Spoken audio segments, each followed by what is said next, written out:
တခါမှတော့ဘိုးတော်ဘုရားနဲ့မိဘရဲ့ခေါင်ကြီးတို့ဟာအေယာဝတီမြစ်ကမ်းမှာတည်ရှိတဲ့ရွှေကြက်ကြဘုရားကိုသွားပြီးဖူးမြော်ကြတယ်ဘုရားဖူးပြီးတော့မှ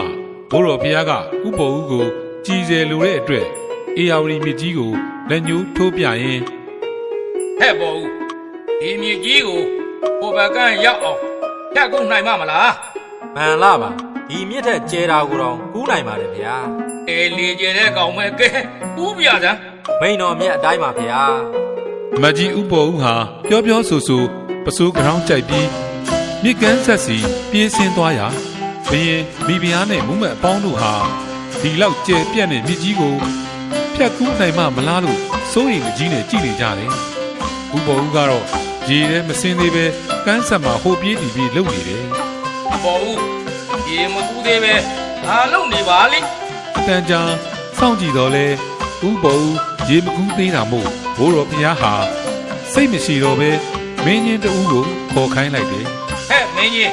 အပေါ်ဦးကိုသွားခေါ်သားမင်းကြီးကအပြေးလွှားသွားခေါ်တာမို့ဥပုပ်ဦးလည်းကမ်းဆက်ကပြန်တက်လာတယ်ဟဲ့ပေါ်ဦးမြစ်ကိုဖြတ်ကူးမယ်ဆိုပြီးမကူးသေးပဲ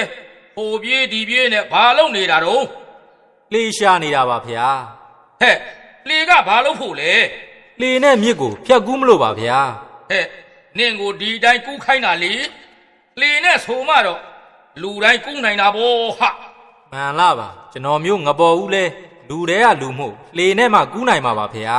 အိုးဒီလူလားအေးဟုတ်ပြီသားပဲ